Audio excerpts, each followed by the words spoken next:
Good morning, everyone. Good morning.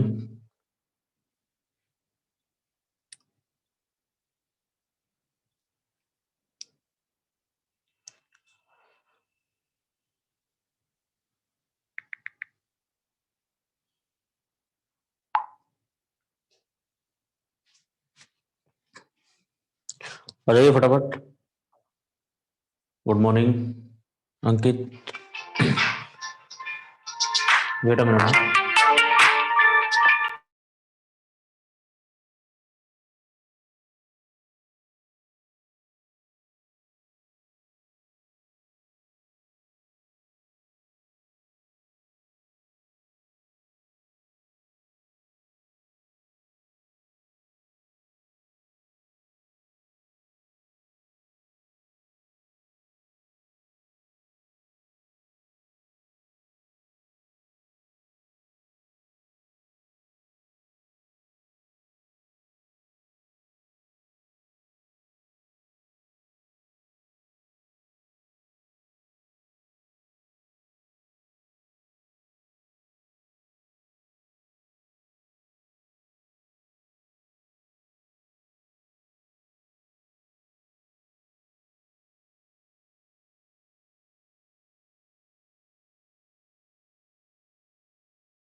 कल का question हो गया था क्या?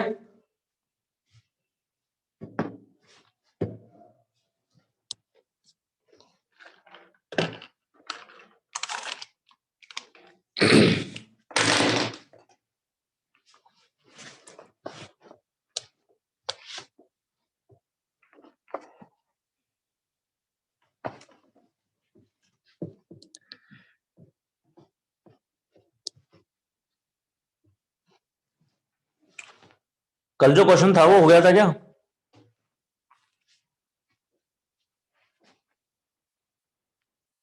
एक तो तुम लेट आते हो यार, थोड़ा सा अपने पास टाइम वैसे ही कम है. कल जो क्वेश्चन दिया था जिसका डेटा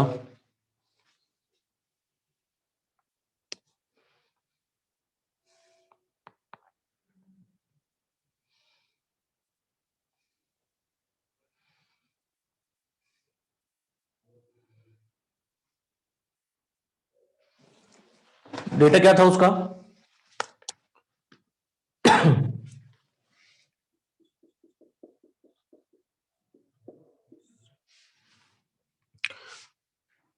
पॉपुलेशन थी 50,000. उसका पॉपुलेशन था 50,000 और per capita demand 120 LPCD. 120 LPCD. तो अगर मैं टोटल क्यू की कैलकुलेशन करूं तो कितना होगा? 50,000 into 120 litre into 120 litre into 1.5. ये क्या हो जाएगा? Cube maximum. आंसर किसमें आएगा? लीटर में, लीटर पर डे में. अगर मैं इस क्वांटिटी को 1000 से डिवाइड कर दूं तो अब आंसर किसमें आएगा? Metre cube per day. अब आंसर आएगा मीटर क्यूब पर डे. और इसको सोल्व करने के बाद आता है 9000 metre cube per day. 9000 metre cube per day. अब ये जो 9000 मीटर क्यूब पर डे है, इसको कितनी देर में डिस्चार्ज करना है? ये 9000 मीटर क्यूब जो वाटर है उसको कितनी देर में डिस्चार्ज करना है? क्वेश्चन में ये कहा है कि पंप 8 घंटे काम करते हैं, तो ये डिस्चार्ज 8 घंटे में होना है. 8 घंटे में कितने सेकंड होते हैं? 1 घंटे में 3600. तो क्यू का वैल्यू कितना आ जाएगा आपके पास? 9,000. मैं लिख देता हूं, as as pumps work 8 hours in a day, so Q would be 9000 divided by 8 into 3600. इतना मीटर क्यूब पर सेकेंड. इसको सोल्व करने पे आता है 0.3125. 0.3125 मीटर क्यूब पर सेकेंड। ये तो तुम्हारे पास डिस्चार्ज आ गया पाइप का। इसके अलावा हमको वेलोसिटी भी दिया हुआ है क्या? वेलोसिटी भी दिया है, तो पाइप का डायमीटर आ जाएगा। अच्छा, पाइप के डायमीटर की जरूरत क्यों पड़ेगी? पाइप के डायमीटर की जरूरत क्यों पड़ेगी? क्योंकि जब हम head loss calculate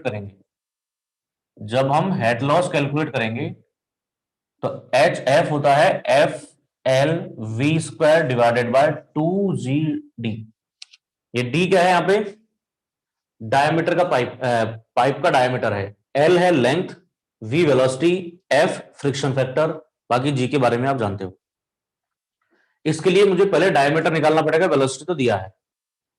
as velocity of flow, as velocity of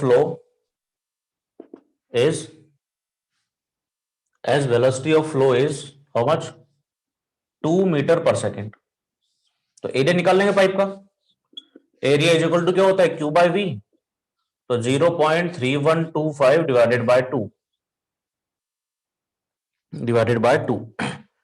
और एरिया की जगह मैं लिख सकता हूं pi by 4 into D square, area होता है। This is equal to 0.3125/2। इस इक्वेशन को जब आप सॉल्व करोगे तो आपको डी का वैल्यू मिलेगा तकरीबन 0.45 मीटर। डायमीटर ऑफ पाइप मिल गया 0.45 मीटर। अब इस इक्वेशन में रख के हेड लॉस की कैलकुलेशन कर लो। Head loss is equal to F का वैल्यू कितना दिया हुआ है? 0.03 इंटू एल का वैल्यू है 3000 मीटर, 3 किलोमीटर है। वी का वैल्यू 2 है, 2 स्क्वायर, यूनिट्स का ध्यान रखना। 2 इंटू जी का वैल्यू 9.81 और डी का वैल्यू 0.45, 40.77 मीटर। ये हेड लॉस आ गया 40.77। और पहला क्या कहा है उसने कि ये नदी का लेवल है और ये आपका स्टोरेज का लेवल है। इन दोनों के बीच का लेवल कितना है? इन दोनों के बीच का जो डिफरेंस है हाइट का, वो दिया हुआ है कितना? 20 मीटर। वो दिया हुआ है आपका 20 मीटर। 20 मीटर दिया है, तो टोटल हेड कितना हो जाएगा? Total head 20 plus 30, 50 metre. Total head 50 metre. तो W H P, water horse power, gamma W into Q into H. Gamma W 9.81, Q का वैल्यू कितना? 0.3125 और इंटू एच का वैल्यू 50। आंसर आएगा तुम्हारे पास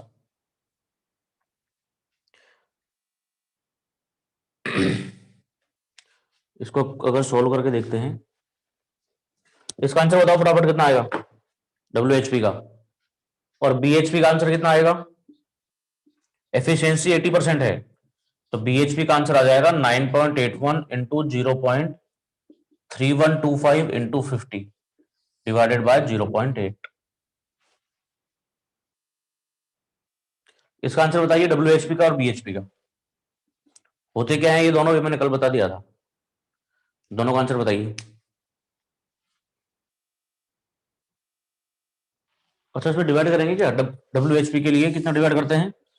0.746, तो इसमें भी हो जाएगा 0.746 इंटू 0.8। दोनों का वैल्यू बताइए डिवाइडेड बाय 0.746। कल मैंने दोनों फॉर्मूले लिखवाए थे, बीएचपी और डब्ल्यूएचपी।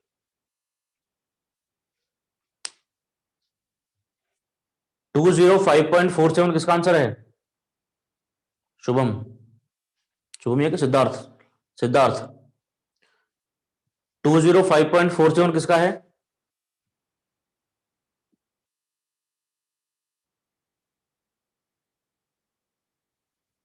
डब्ल्यूएचपी का 205.47, 205.47 हॉर्स पावर।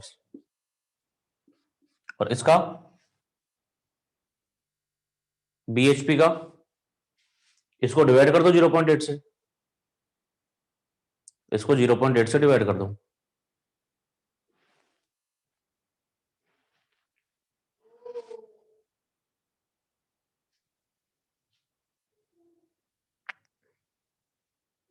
256.83, 256.83। ये जो हॉर्स पावर आई पंप की, ये एक पंप की नहीं है, ये टोटल हॉर्स पावर है। जैसे अगर तुमको 5 पंप लेने हैं तो उसमें 5 का डिवाइड कर दो, एक पंप की कैपेसिटी आ जाएगी। अगर तुमको 10 पंप लेने हैं तो उसकी कैपेसिटी आ जाएगी। ये टोटल हॉर्स पावर रिक्वायर्ड है।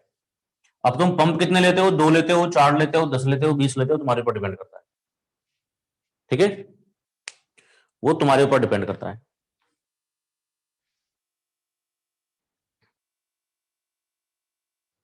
तो इस तरीके के क्वेश्चन होंगे।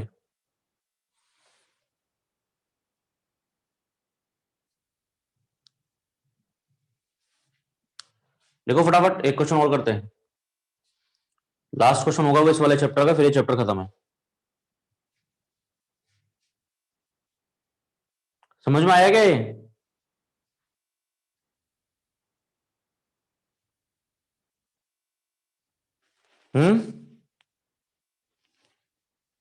मैंने कल भी डिक्टेट किया था कि किस तरह से क्वेश्चन सोल्व करना है ये।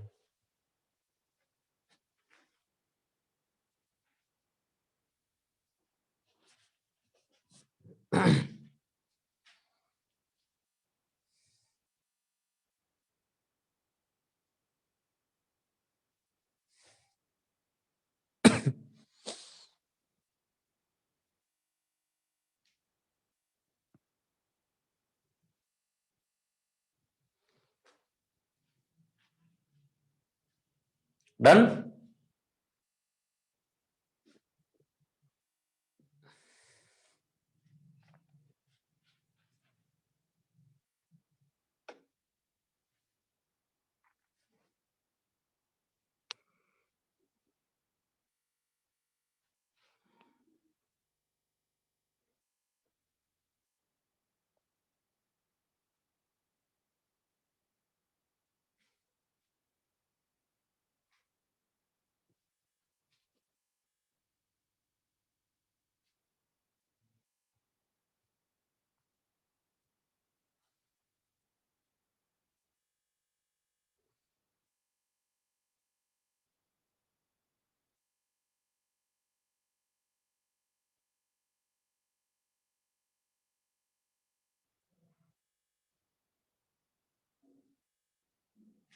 डन।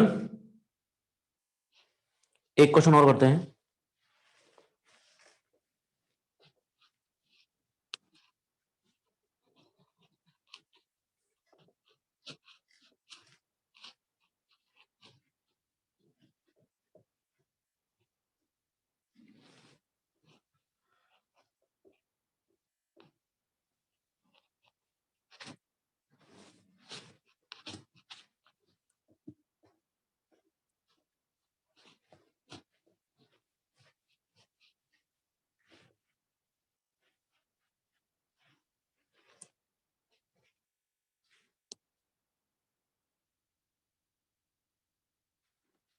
HF कितना आया था, कौन है? योगेश कुर्मी। बेटा कल मैंने ये बताया था कि टोटल हेड किसके अगेंस्ट काम करता है? पंप, जिसमें सक्शन हेड होता है, डिलीवरी हेड होता है और आपका हेड लॉस होता है।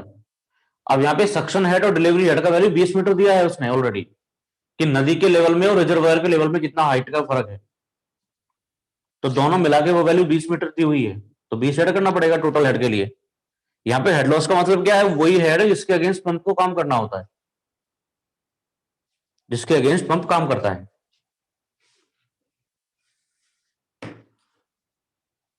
अगला क्वेश्चन लिखिए। A pump is to deliver. A pump is to deliver water from an underground tank. Deliver water from an underground tank against a static head of against a static head against a static head of a static head of 40 meter static head of 40 meter. The suction pipe is 50 meter long. The suction pipe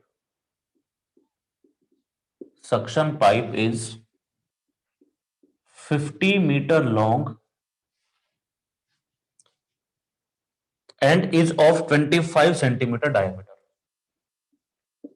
And is of 25 centimeter diameter with Darcy-Weisbach friction factor, with Darcy-Weisbach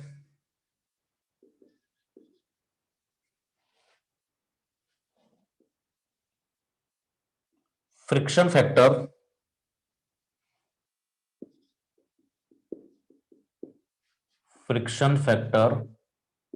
is equal to 0.02. The delivery pipe is of 20 centimeter diameter. The delivery pipe is of 20 centimeter diameter, 16 meter long. 16 meter long. 16 meter long and has F is equal to 0.022. 0.022. The pump characteristics can be expressed as the pump characteristics can be expressed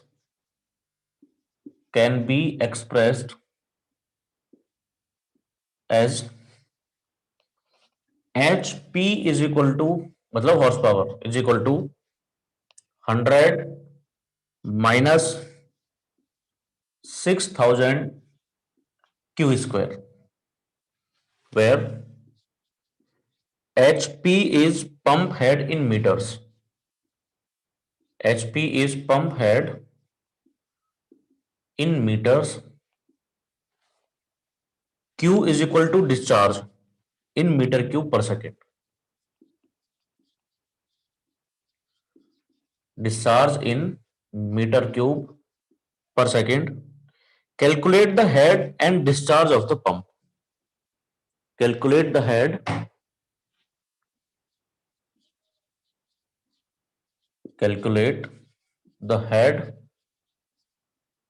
and discharge of the pump. पहले तो question लिखिए, फिर बात करते हैं कि इसको solve कैसे करें।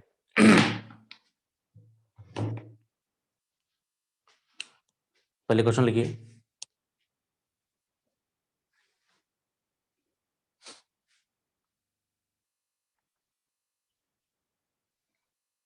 ये लास्ट क्वेश्चन है इस चैप्टर का, फिर ये चैप्टर खत्म है।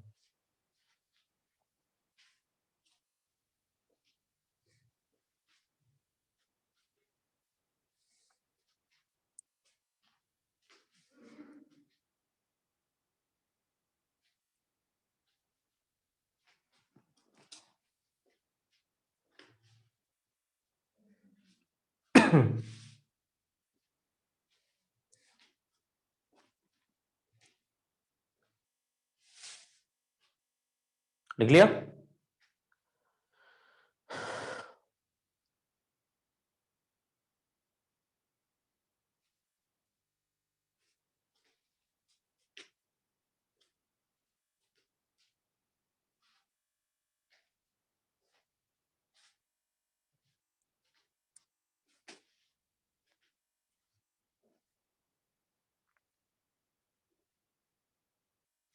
डन। देखिए क्या कह रहा है, pump is to deliver water from underground tank. जैसे मान लीजिए यहां कोई टैंक है, ठीक है, ये कोई अंडरग्राउंड टैंक है, इस टैंक से पानी लेना है। यहां पंप लगा है, यहां पंप लगा है। पंप क्या कह रहा है, पंप के नीचे एक पाइप है, नीचे से पानी सक कर रहा है, तो ये वाला जो पाइप है, इस पाइप की लेंथ कितना दिया हुआ है, ये सक्शन पाइप बोलते हैं इसको, ये है 50 मीटर और इसका डायमीटर कितना है 25 सेंटीमीटर। ठीक है, एक चीज तो ये है। दूसरा जो डिलीवर कर रहा है, the suction pipe is this with डार्स, इसका फैक्टर दिया हुआ है एफ का वैल्यू 0.02, और दूसरा जो डिलीवर पाइप है जो यहां से डिलीवरिंग करता है वो कितना है 20 मीटर, 20 मीटर के 16 मीटर है, 16 मीटर, इसकी लेंथ होगी 16 मीटर। क्लियर, 16 मीटर, और इसका डायमीटर है 20 सेंटीमीटर, और इसका एफ का वैल्यू है 0.022 और इसका एफ का वैल्यू है 0.02। इसके अलावा सक्शन हेड कितना दिया हुआ है 40 मीटर। तो टोटल हेड क्या होता था, टोटल हेड जिसके अगेंस्ट हम काम करते हैं वो क्या होता था, suction head plus delivery head plus head loss. अब यहां पे डिलीवरी हेड की बात नहीं की है इसने कि कितना डिफरेंस है, तो उसको काउंट नहीं करेंगे। इसने दिया है सक्शन हेड 40 मीटर है, लेकिन ये 50 मीटर का पाइप है, ये 20 मीटर का पाइप है। इन दोनों पाइप में, सॉरी ये 16 मीटर का है, तो ये 50 मीटर का पाइप, ये 16 मीटर का पाइप, दोनों पाइप में हेड लॉस होगा। दोनों पाइप की हेड लॉस की कैलकुलेशन आपको अलग अलग करनी पड़ेगी। क्यों? क्योंकि दोनों का डायमीटर भी अलग है, दोनों के लिए एफ का वैल्यू भी अलग। और आपको जो इक्वेशन लिखनी है, हेड लॉस की जो इक्वेशन लिखनी है वो क्यू की फॉर्म में लिखनी है, क्योंकि क्यू हमको पता नहीं है, क्यू हमको पता नहीं है, हम क्यू की वैल्यू कैलकुलेट करेंगे। इक्वेशन नॉन अननोन वैल्यू होगी इक्वेशन में। तो क्यू की फॉर्म में इक्वेशन कैसे लिखेंगे, एच एफ की, एच एफ हमको पता है होता है F L V square divided bye 2 G D, ये होता है।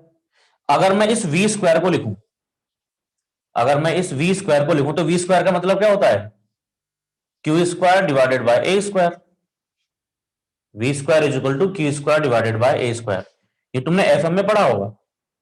तो Q square divided by A square करेंगे तो क्या होगा, पाई स्क्वायर डिवाइडेड बाय 4 का स्क्वायर, 4 का स्क्वायर कितना 16 इंटू डी स्क्वायर का स्क्वायर मतलब डी की पावर 4।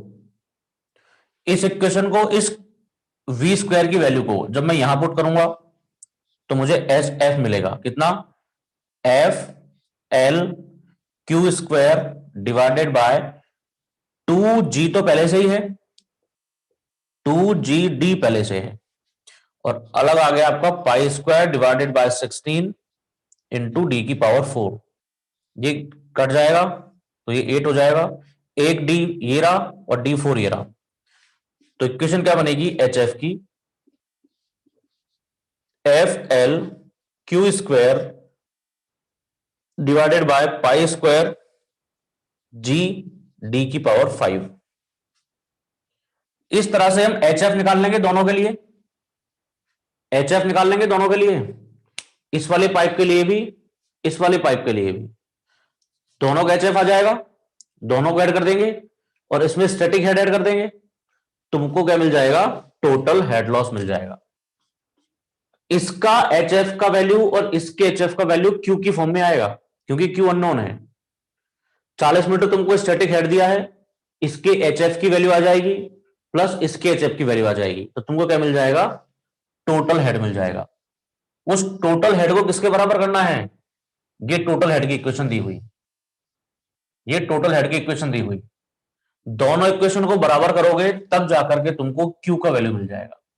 बस यही काम करना है। बता सकते हो क्या क्यू का वैल्यू कैलकुलेट करके? तुमने इस तरह के क्वेश्चन एफएम में करे होंगे। समझ में आया मैंने क्या कहा? हमारे पास ले दे के बस एक ही फॉर्मूला है ये हेड लॉस का। कैलकुलेट करके बता सकते हो क्यू का वैल्यू कितना होगा?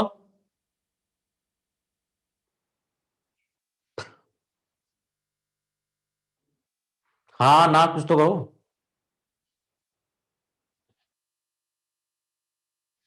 क्योंकि जब तक खुद से करने की कोशिश नहीं करोगे तब तक कोई फायदा नहीं है, जब तक कोई फायदा नहीं है खास।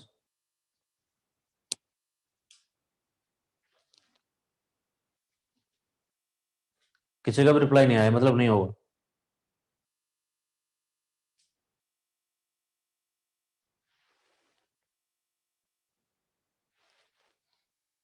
कोशिश करके भी नहीं देखोगे क्या? कम से कम कोशिश करके देखो, 2 मिनट। होता है क्या? मुझे एक इनकी एच एफ की वैल्यू बता दो दोनों की। इस वाले पाइप के लिए एच एफ का वैल्यू कितना होगा, पहले वाले के लिए, दूसरे वाले के लिए कितना होगा? करिए। भाई हमारा तो डेली का यही काम है, क्वेश्चन लिखना, सोल्व करना। लेकिन तुम जब तक नहीं करोगे तब तक कोई फायदा नहीं है। ऐसे तो लिखे हुए नोट्स तो तुमको मिल जाएंगे सारे दुनिया भर के।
पहले वाले का समथिंग इंटू क्यू स्क्वायर।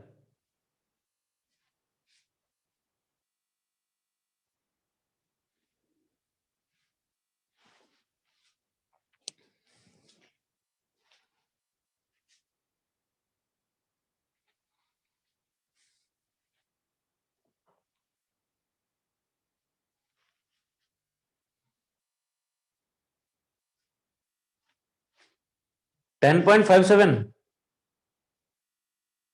और कोई? यूनिट्स का ध्यान रखना। अगर आप एल मीटर में ले रहे हो, क्यू मीटर क्यू पर सेकंड में आएगा। डी का वैल्यू भी मीटर में रखना है। यूनिट गड़बड़ मत कर देना, आंसर गलत हो जाएगा नहीं तो।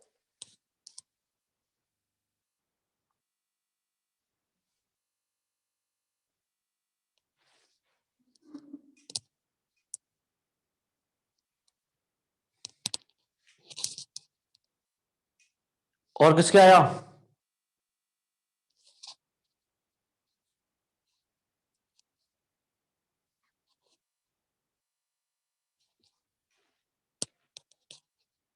हाँ, 84.6।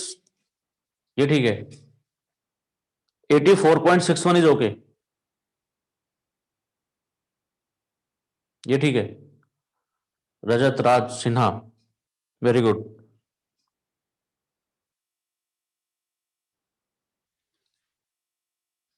और दूसरे वाले का बिल्कुल सेम तरीके से निकल जाएगा।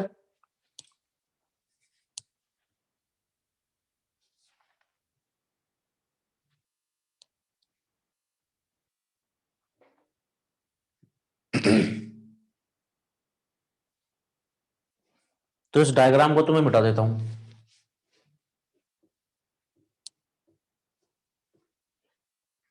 हमारे पास इक्वेशन ये रही एच एफ की। तो हेड लॉस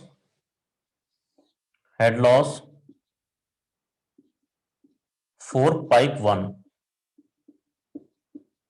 कितना होगा? H F is equal to, F का वैल्यू पहले पाइप के लिए 0.2, सॉरी 0.02, इंटू एल, पहले वाला पाइप 50 मीटर का है, 50 metre, into Q square divided by pi square, G 9.81 into D कितना है इसका 25 सेंटीमीटर, मतलब 0.25 मीटर का स्क्वायर की पावर 5, कितना आया 84.61 आया था शायद, 84.61 क्यू स्क्वायर, ये एच एफ वन का वैल्यू है।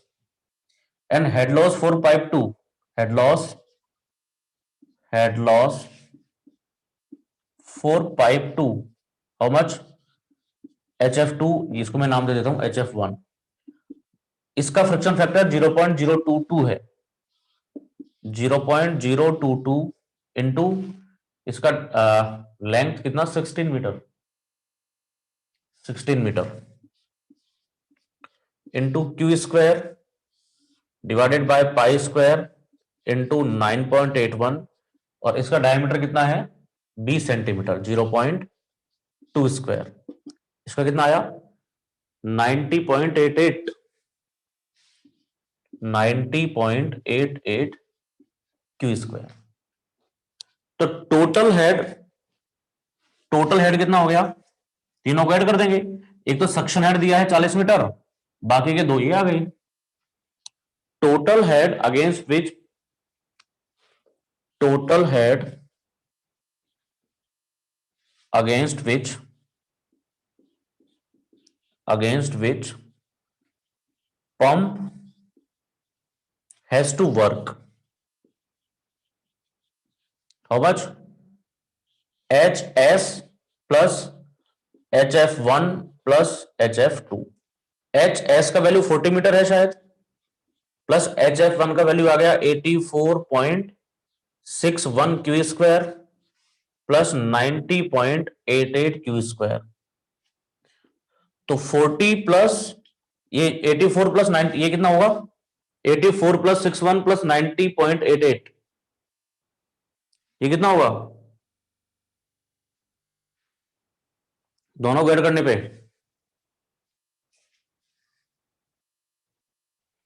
हाँ 5 होगा ये, सर आंसर बदल जाएगा, दोनों को ऐड करने पे कितना आएगा, आंसर बदल जाएगा फिर।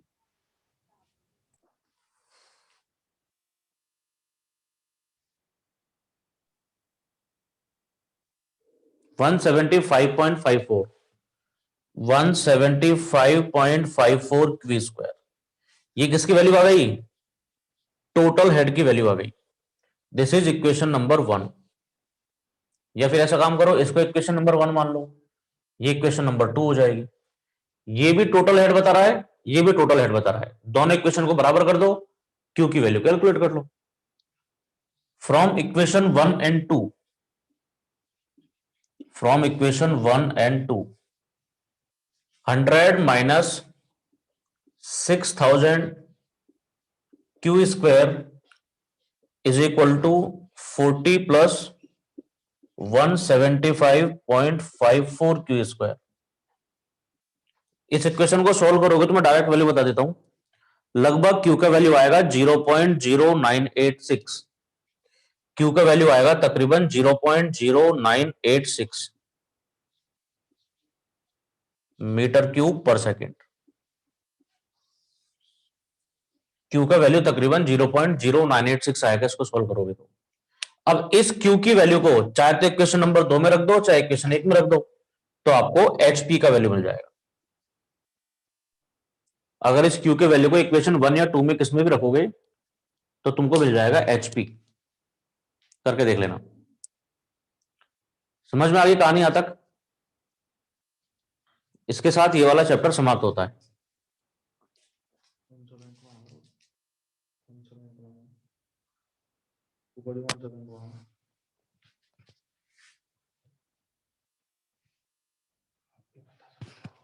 उनको फोन कर दिया बैंक में डील है, विजिट करेंगे, फोन कर 9 बजे बात करेंगे। डन।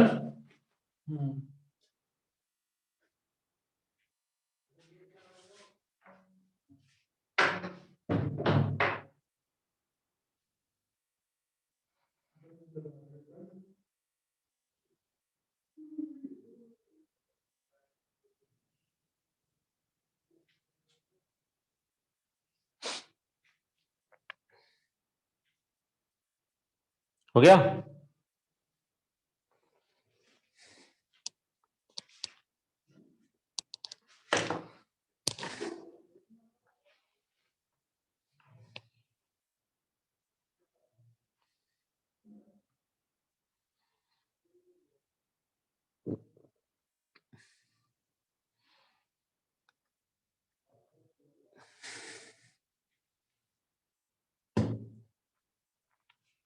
समझ में आ गया?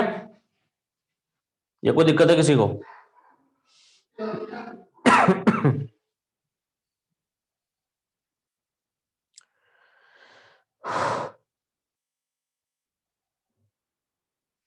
हाँ जी,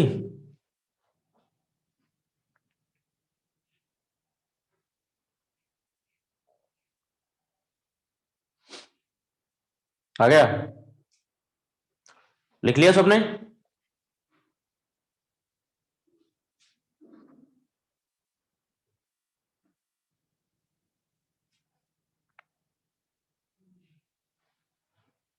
लिख लिया होगा, मैं मिटा रहा हूं।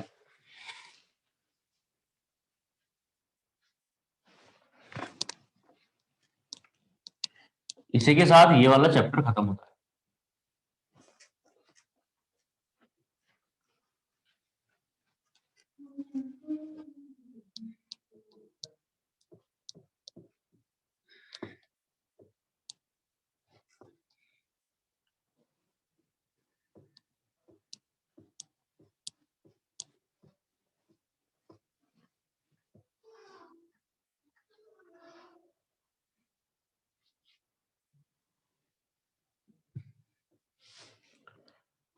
Chapter 2,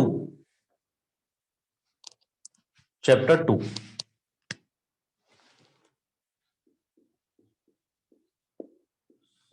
quality parameters of water. Quality parameters of water, ये इंपॉर्टेंट टॉपिक है। क्वालिटी पैरामीटर ऑफ वाटर का मतलब होता है कि रॉ वाटर में, ये रॉ वाटर की बात कर रहे हैं, quality parameters of raw water, raw water, raw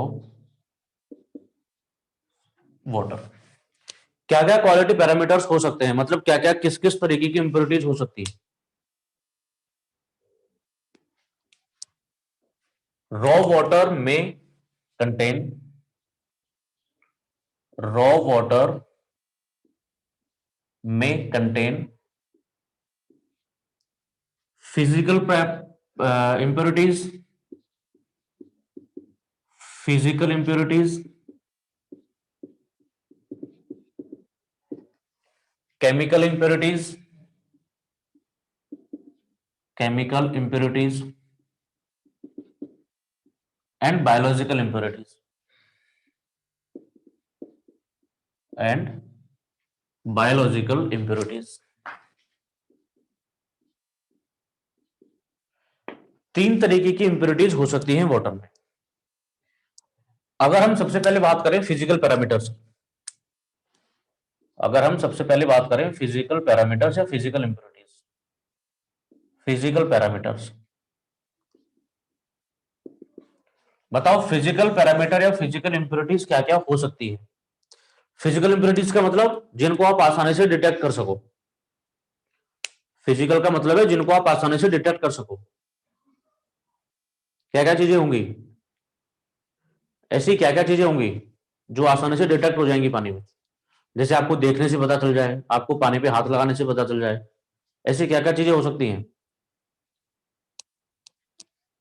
बताओ। थोड़ा बहुत तो पढ़ा होगा, कलर, टेस्ट और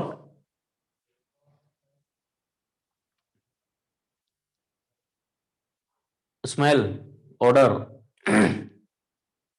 वो एक ही बात है, स्मेल और ऑर्डर।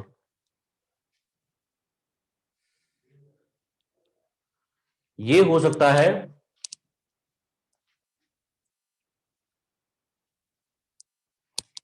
पहला हो सकता है सस्पेंडेड सॉलिड्स, पहला हो सकता है सस्पेंडेड सॉलिड्स, सस्पेंडेड सॉलिड्स। दूसरा हो सकता है टर्बिडिटी, दूसरा हो सकता है turbidity. Third is colour, fourth is order and fifth is temperature. ये चीजें हो सकती हैं।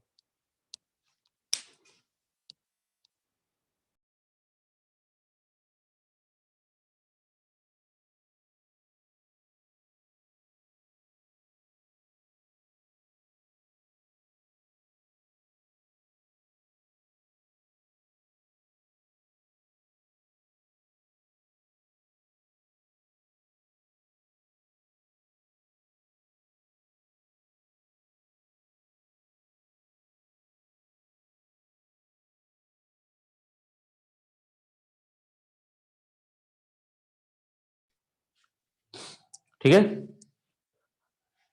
सबसे पहले बात करेंगे हम सस्पेंडेड सॉलिड्स की, सबसे पहले बात करेंगे सस्पेंडेड सॉलिड्स की। अच्छा एक बात बताओ कि वाटर में किस किस फॉर्म में सॉलिड हो सकते हैं, वाटर में किस किस फॉर्म में सॉलिड हो सकते हैं। हम सबसे पहले सस्पेंडेड सॉलिड की बात करेंगे। किस किस फॉर्म में सॉलिड वाटर में प्रेजेंट हो सकता है।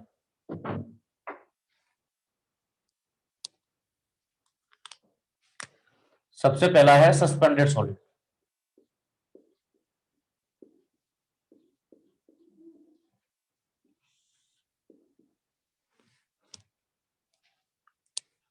डिजॉल्व्ड और सस्पेंडेड, ठीक है। डिजॉल्व सॉलिड भी हो सकता है, सस्पेंडेड सॉलिड भी हो सकता है। आप किसके बारे में बात कर रहे हो, सस्पेंडेड सॉलिड। इनके अलावा भी कोई सॉलिड हो सकता है क्या। देखिए सॉलिड हो सकता है, सेटलेबल सॉलिड हो सकता है,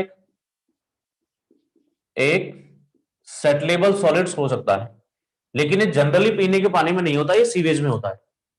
सेटलेबल सॉलिड के अलावा सस्पेंडेड सॉलिड हो सकता है, इसके अलावा सस्पेंडेड सॉलिड हो सकता है, और इसके अलावा डिजॉल्व सॉलिड हो सकता है, डिजॉल्व सॉलिड हो सकता है।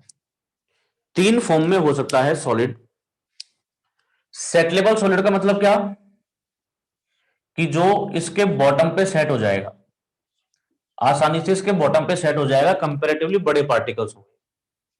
सस्पेंडेड सॉलिड का मतलब क्या, कि वो सॉलिड के पार्टिकल जो पानी में घूमते रहेंगे इस तरह से, वो सेट नहीं होंगे, पानी में घूमते रहेंगे, सेट नहीं होंगे।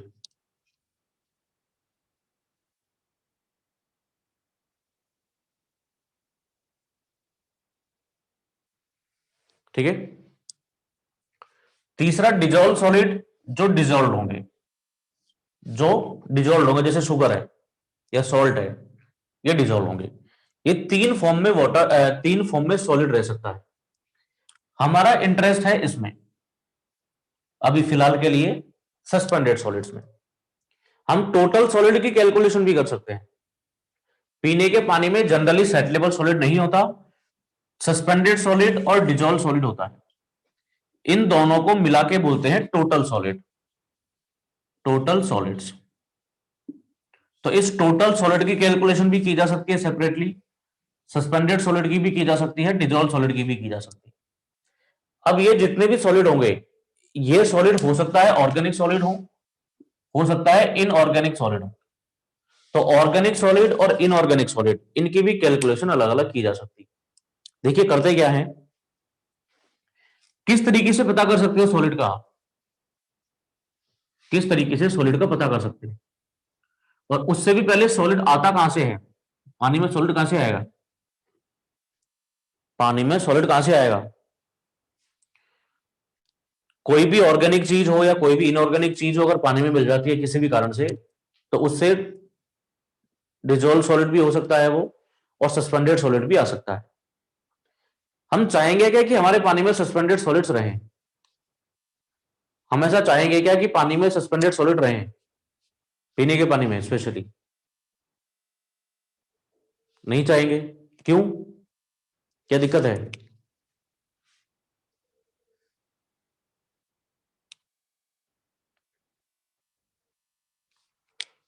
सस्पेंडेड सॉलिड से दिक्कत क्या है?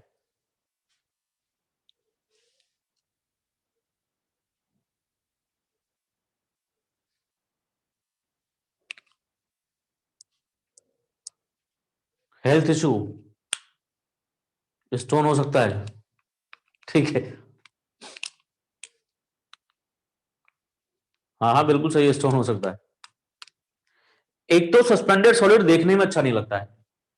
अगर पानी में कोई सस्पेंडेड सॉलिड है तो आपको गंदा पानी दिखेगा, देखने में सही नहीं लगेगा। दूसरा, अगर जो सस्पेंडेड सॉलिड्स हैं, हो सकता है वो बायोलॉजिकली एक्टिव हो सकता है कार्सिनोजेनिक हो, या फिर कई सारे सस्पेंडेड सॉलिड ऐसे होते हैं, जैसे मैं बात करूं सिलिका की, अगर कि अगर सिलिका वाटर में है, तो जब आगे पढ़ेंगे आगे वाले चैप्टर में जब ट्रीटमेंट करेंगे वाटर का, जब डिसइंफेक्शन किया जाता है पानी का, तो क्लोरीन ऐड करते हैं, और सिलिका क्या करता है, उस क्लोरीन को लेके नीचे बैठ जाता है, मतलब उस क्लोरीन की इफेक्टिवनेस को खत्म कर देता है। कहने का मतलब क्या है कि जिन एजेंट से हम वाटर का ट्रीटमेंट करते हैं उसकी एफिशिएंसी को भी ये कम कर सकते हैं। तो पहले ये चीज देखते हैं इसका रीजन क्या है और ये ऑब्जेक्शनेबल क्यों है, उसके बाद में देखेंगे इसको मेजर कैसे करेंगे, उसके बाद में देखेंगे इसका मेजरमेंट कैसे करना है। सस्पेंडेड सॉलिड्स, इसके सोर्स,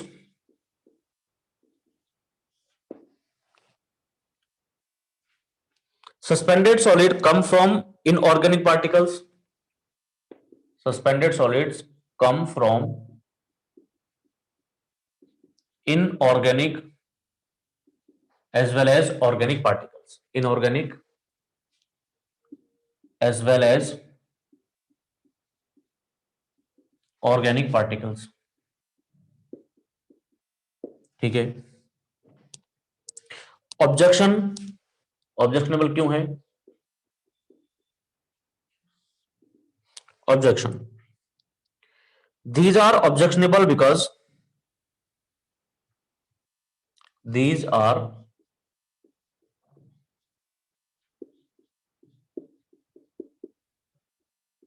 objectionable because पहला aesthetically displeasing, aesthetically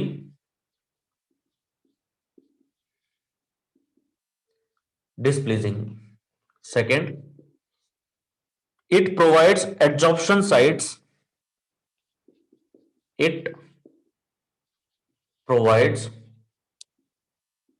adsorption site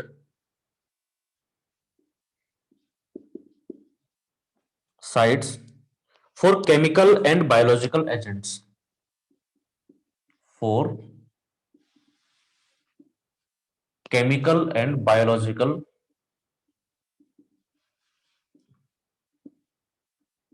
agent, जैसे मैंने क्लोरीन का एग्जांपल बताया कि जो हम ट्रीटमेंट करने के लिए कोई भी केमिकल से बायोलॉजिकल एजेंट डालते हैं, उनको एब्जॉर्ब कर सकता है, उनको अपने साथ चिपका सकता है।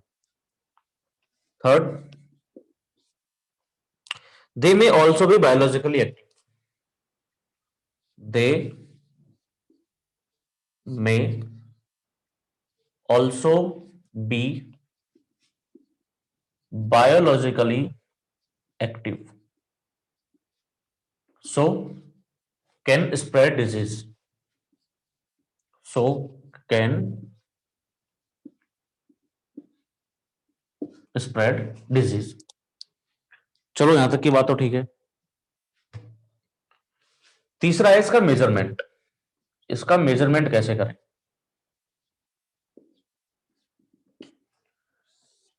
इसके मेजरमेंट करने का तरीका है ग्रेवियोमेट्रिक टेक्निक।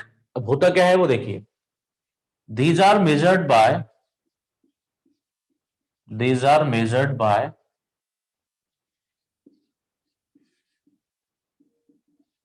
ग्रेवियोमेट्रिक टेक्निक।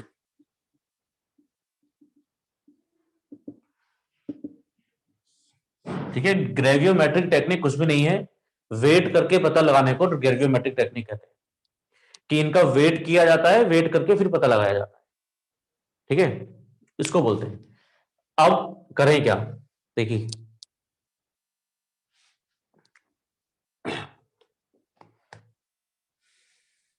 पेन किधर गया,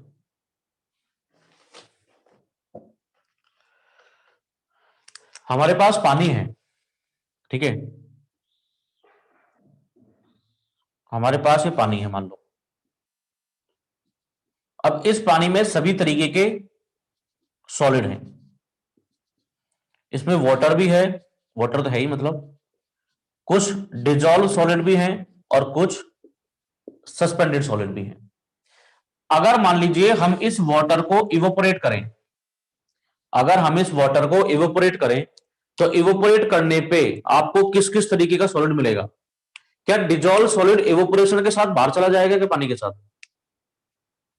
अगर मान लीजिए तुमने किसी पानी में चीनी घोल के रखी है और उस पानी को इवोपोरेट किया, तो चीनी उसके साथ चली जाएगी क्या? चीनी उसके साथ चली जाएगी क्या? नहीं जाएगी। अगर मैं इस वाटर को लगभग 104 डिग्री सेंटीग्रेड पे गर्म करूं, लगभग 104 डिग्री सेंटीग्रेड पे गर्म करते हैं, तो क्या होगा? वाटर तो पूरे का पूरा बाहर चला जाएगा, और जो सॉलिड बचेगा, जो सॉलिड बचेगा, वो सॉलिड कौन सा होगा? सस्पेंडेड सॉलिड होगा या डिजॉल्व सॉलिड होगा? ये सॉलिड बचा उसके बाद, तो ये सस्पेंडेड सॉलिड है या डिजॉल्व सॉलिड है? बताओ, ये सॉलिड कौन सा बचा? सस्पेंडेड। क्यों? डिजॉल्व सॉलिड का क्या हुआ? डिजॉल्व सॉलिड इसके साथ थोड़ी गया है पानी के साथ। हम अगर शुगर घोलने के बाद पानी को इवेपोरेट करते हैं तो शुगर तो वहीं रह जाती है। तो ये टोटल सॉलिड है, ये टोटल सॉलिड है, ये टोटल सॉलिड है। टोटल सॉलिड में आपका आ गया सस्पेंडेड सॉलिड और डिजॉल्व सॉलिड दोनों। हमारा ऑब्जेक्टिव क्या है? सस्पेंडेड सॉलिड कैलकुलेट करने का है। अभी पहले मैं बता रहा हूं टोटल सॉलिड कैसे कैलकुलेट कर सकते हैं। अब इस टोटल सॉलिड में ये बता सकते हो क्या कि ये ऑर्गेनिक होगा या इनऑर्गेनिक होगा? ये ऑर्गेनिक होगा या इनऑर्गेनिक होगा? ये जो टोटल सॉलिड है तुम्हारे पास, ये ऑर्गेनिक नेचर का होगा या इनऑर्गेनिक नेचर का होगा? दोनों होंगे, दोनों होंगे। ये ऑर्गेनिक भी हो सकता है, इनऑर्गेनिक भी हो सकता है। इसमें ऑर्गेनिक मैटर भी हो सकता है और इनऑर्गेनिक मैटर भी हो सकता है। लेकिन जब इसको, ये जो सॉलिड आया तुम्हारे पास, ये जो रेजिड्यू आया, ये रेजिड्यू है। ये किसका रेजिड्यू है? जब हमने वाटर को इवेपोरेट किया उसके बाद का। जब इस रेजिड्यू को लगभग 600 डिग्री सेंटीग्रेड पे गर्म किया जाता है, लगभग 600 डिग्री सेंटीग्रेड पे गर्म किया जाता है, तो आपको दो चीजें मिलती हैं। एक तो मिलता है इनऑर्गेनिक सॉलिड, एक मिलता है आपको इनऑर्गेनिक सॉलिड। और जो ऑर्गेनिक मैटर है, वो ऑर्गेनिक मैटर या तो वाटर में, या तो CO2 में, या फिर और कोई दूसरी गैसेस में कन्वर्ट हो जाएगा। तो जो रेजिड्यू मिलेगा वो कौन सा होगा? वो इनऑर्गेनिक नेचर का होगा। जो ऑर्गेनिक मैटर होगा वो ऑर्गेनिक मैटर या तो वाटर में, या तो CO2 में, या तो अदर कोई गैसेस में कन्वर्ट हो जाएगा। लेकिन ये जो इनऑर्गेनिक सॉलिड है, अब इस इनऑर्गेनिक सॉलिड में कौन कौन से मटेरियल है? अभी भी सस्पेंडेड भी है और डिजोल्व भी है। इसमें अभी भी सस्पेंडेड सॉलिड भी है और डिजोल्व सॉलिड भी है। अरे अरे, क्लियर? कौन है? यहां तक की कहानी समझ में आई टोटल सॉलिड की? यहां तक की कहानी समझ में आ गई क्या टोटल सॉलिड की? इसको लिखवाने की जरूरत मेरे ख्याल से नहीं है अब।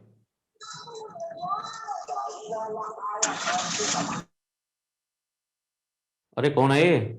वीडियो बंद करो अपना, कौन है? यहां तक की कहानी समझ में आ गई? इसको लिख लीजिए।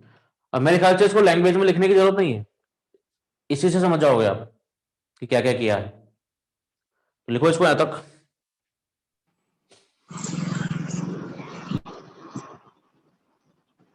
चंदन कुमार निकुंज, क्या दिक्कत है? वीडियो बंद करो अपना।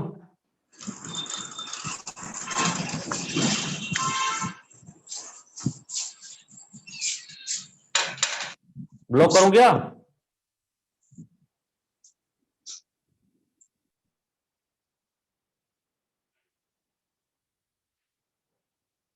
एक बार पहले लिख लीजिए इसको, फिर मैं वापस रिपीट कर दूंगा।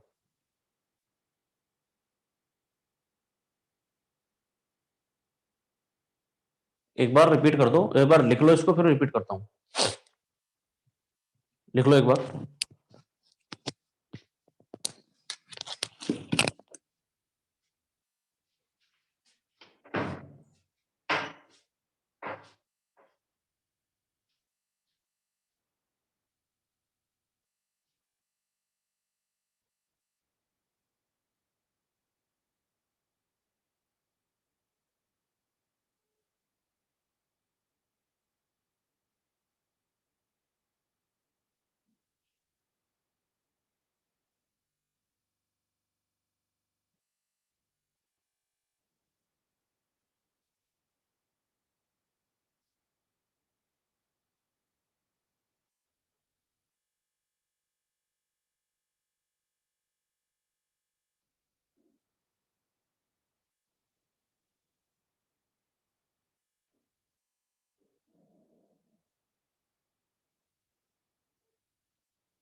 लिख लिया सबने?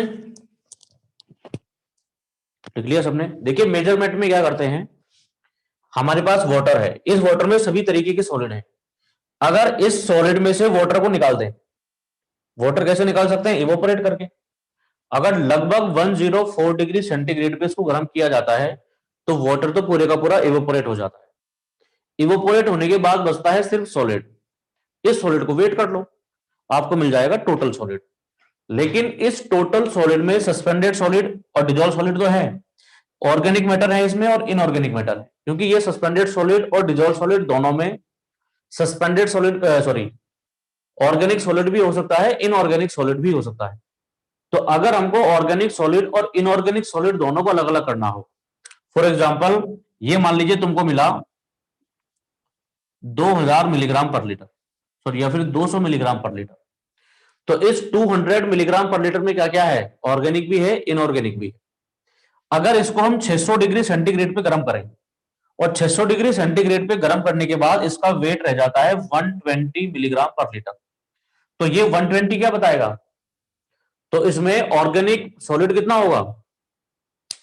अगर 200 मिलीग्राम पर लीटर को हमने 600 डिग्री पे गर्म किया, उसके बाद में आपको जो रेजिड्यू मिला वो 120 मिलीग्राम पर लीटर मिला। तो इसमें ऑर्गेनिक सॉलिड कितना रहा? इसमें ऑर्गेनिक सॉलिड कितना रहा? ये जो 120 बताएगा ये क्या बताएगा? Inorganic solid. ये इनऑर्गेनिक सॉलिड बताएगा। तो बाकी का जो लॉस हुआ 80 वो कौन था? वो ऑर्गेनिक मैटर था, वो ऑर्गेनिक मैटर था। अभी हमने बात की है लेकिन टोटल सॉलिड के कॉरेस्पॉन्डिंग हमको कैलकुलेट करना है सस्पेंडेड सॉलिड। हमको कैलकुलेट करना है सस्पेंडेड सॉलिड।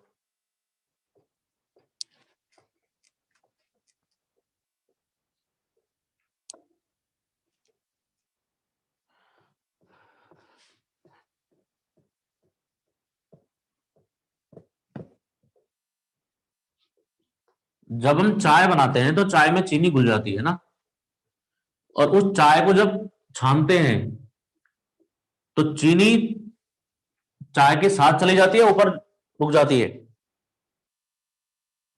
साथ में चला जाता है। जो डिजोल्व सॉलिड होता है वो फिल्टर पे रुकता नहीं है। डिजोल्व सॉलिड, बेटा आवाज नहीं आती मेरे को, मैंने माइक लगाया हुआ, ईयरफोन लगाया हुआ नहीं।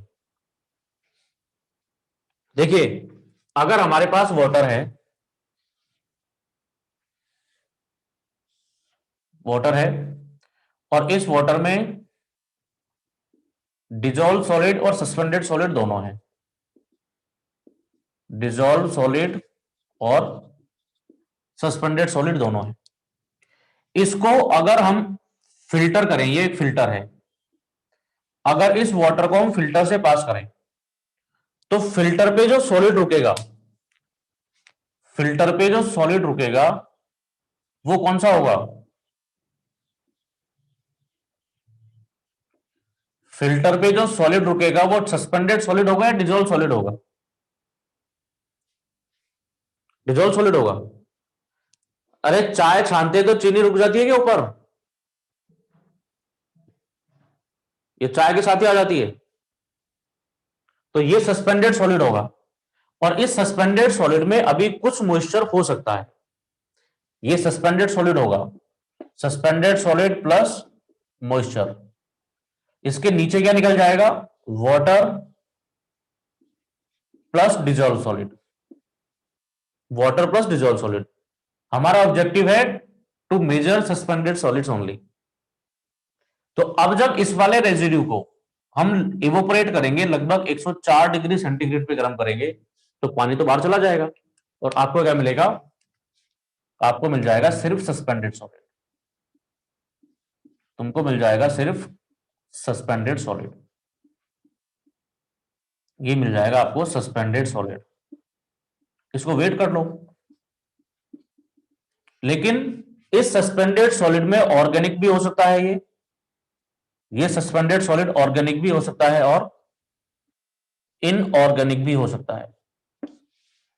ये सस्पेंडेड सॉलिड ऑर्गेनिक भी हो सकता है, इनऑर्गेनिक भी हो सकता है। फिर वही प्रोसीजर करेंगे। अगर इसको लगभग 600 डिग्री सेंटीग्रेड पे गर्म किया तो क्या मिलेगा? इनऑर्गेनिक सस्पेंडेड सॉलिड, इनऑर्गेनिक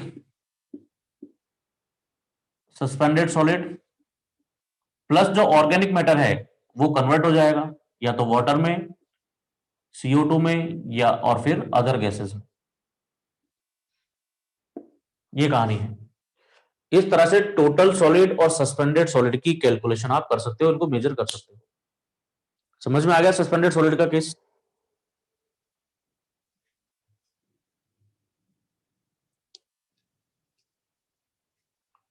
ये पिक्टोरियल फॉर्म में ज्यादा सही रहेगा, लैंग्वेज में लिखने की जरूरत नहीं है मेरे ख्याल से।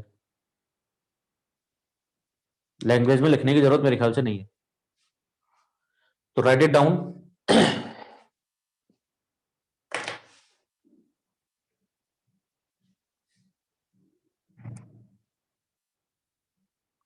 हाँ, 600 डिग्री में जो ऑर्गेनिक मैटर है वो डिकम्पोज हो जाते हैं सारे।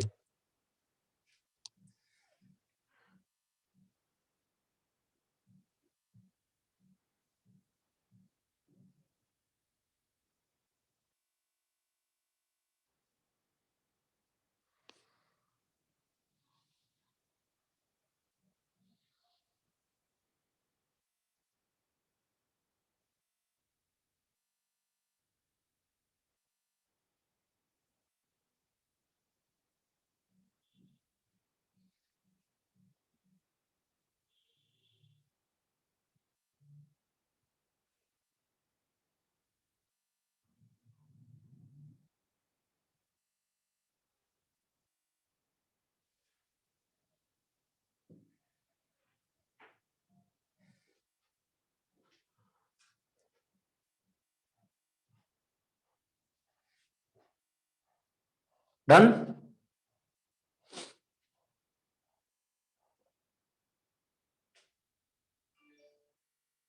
ओके, तो ये तो बात हुई सस्पेंडेड सॉलिड्स की, ये तो बात हुई सस्पेंडेड सॉलिड्स की।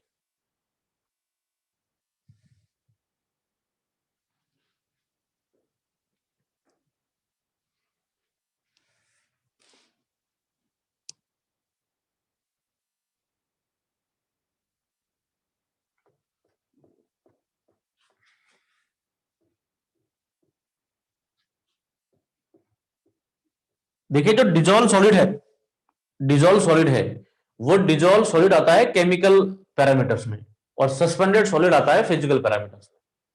तो डिजोल्व सॉलिड के बारे में पढ़ेंगे हम केमिकल पैरामीटर।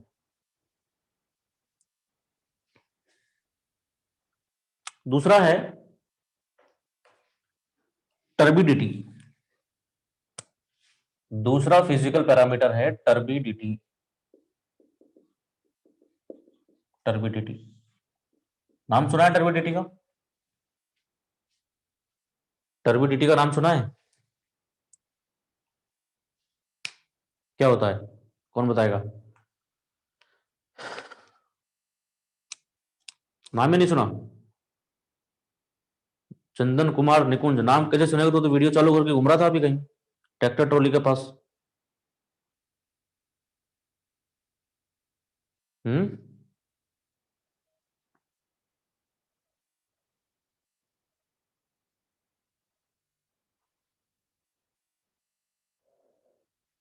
तो तुमको ट्रॉली दिखा रहा था।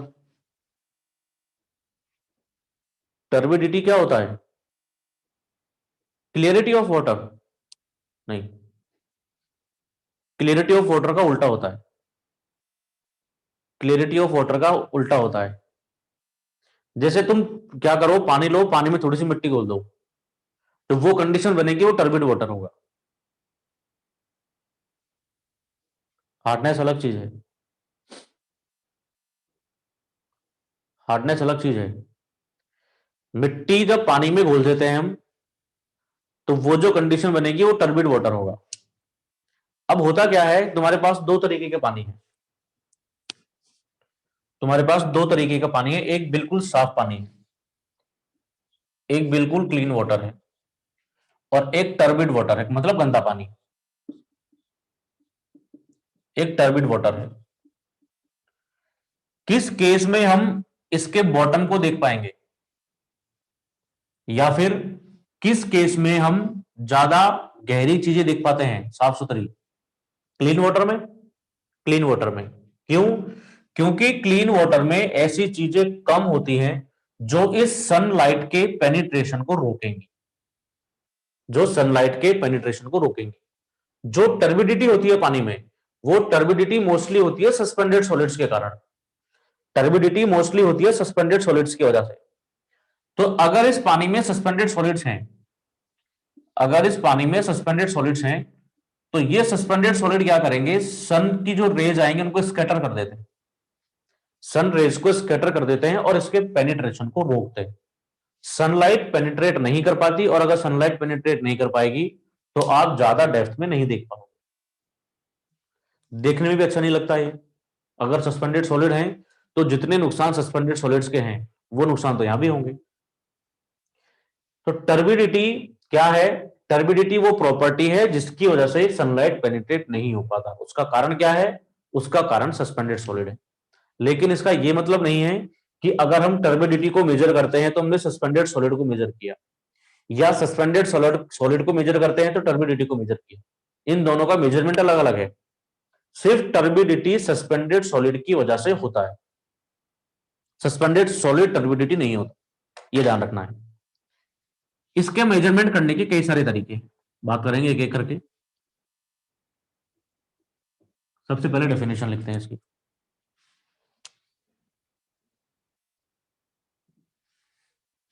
Turbidity is the measure of extent, turbidity is the measure of extent to which, the measure of extent to which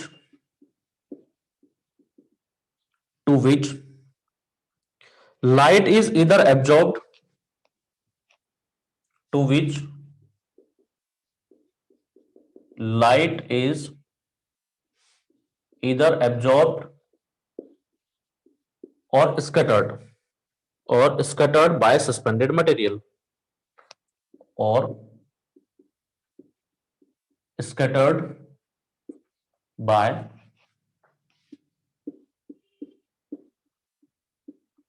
by suspended material in water,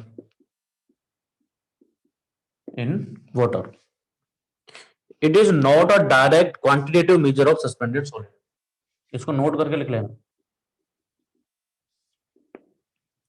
Turbidity is not a direct quantitative measure of suspended solid. Turbidity turbidity is not a direct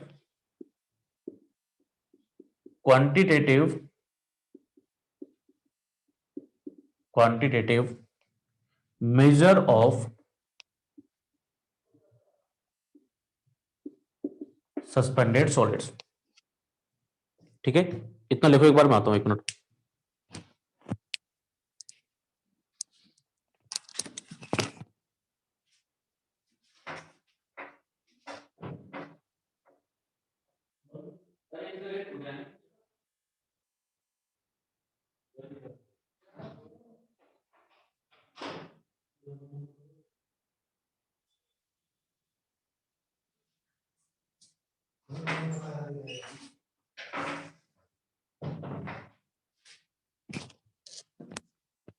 ठीक है, ये तो बात हुई इसकी definition की। इसका source बता ही दिया, सोर्स किसकी वजह से होगा, सस्पेंडेड सॉलिड के कारण होगा। ऑब्जेक्शनेबल क्यों है, objection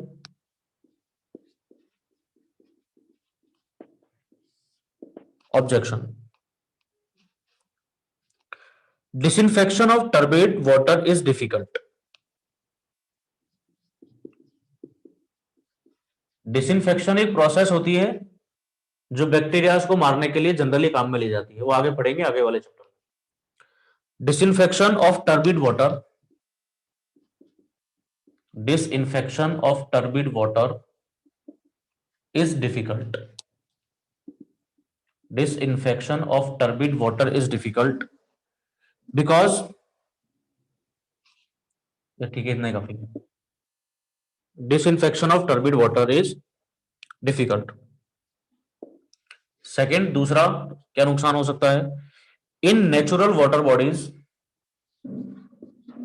in natural water bodies, in natural water bodies, turbidity interferes with penetration of light. Turbidity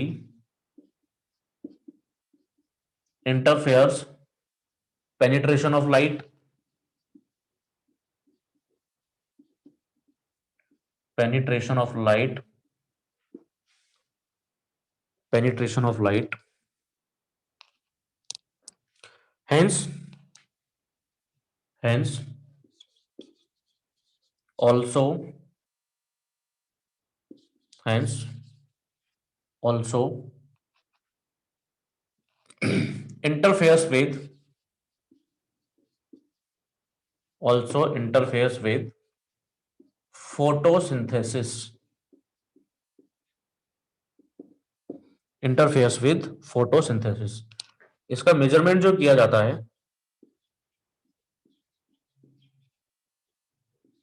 इसका मेजरमेंट जो किया जाता है उसके 4 तरीके हैं।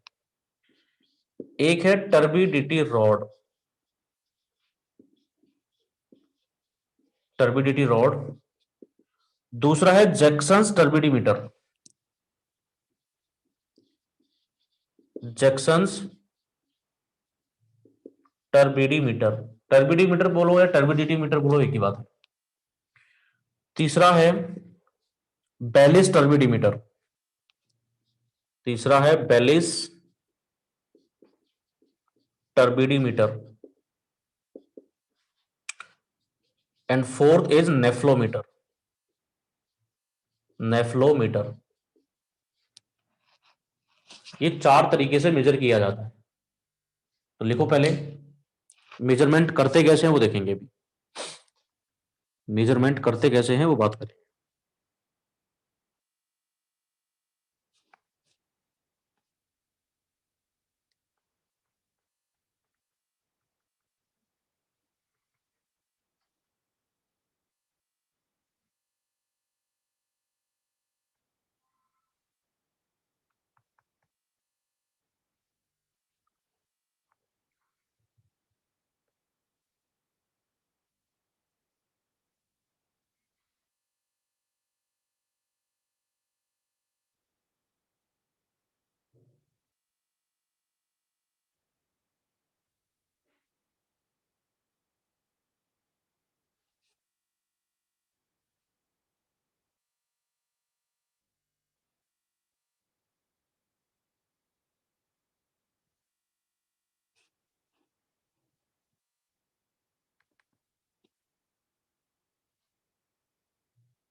डन। तो पहला लिखते हैं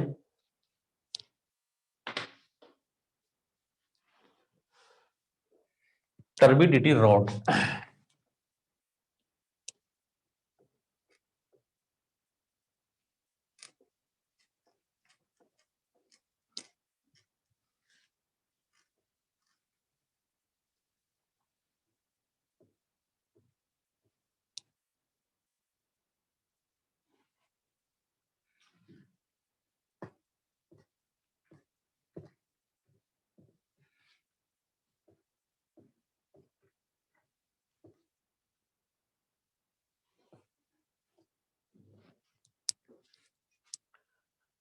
पहला है टर्बिडिटी रॉड।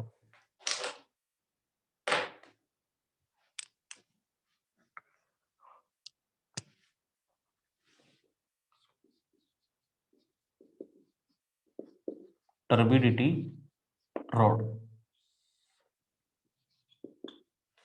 ये जो टर्बिडिटी रॉड होती है, टर्बिडिटी रॉड एक एल्यूमिनियम की रॉड होती है। टर्बिडिटी रॉड एक एल्यूमिनियम की रॉड होती है। इस एल्यूमिनियम की रॉड के नीचे वाली साइड, इसके नीचे वाले साइड एक निडल लगी होती है प्लेटिनम की। इस पे एक प्लेटिनम की निडल लगी होती है। ये है प्लेटिनम निडल, प्लेटिनम निडल जिसको व्हाइट गोल्ड बोलते हैं।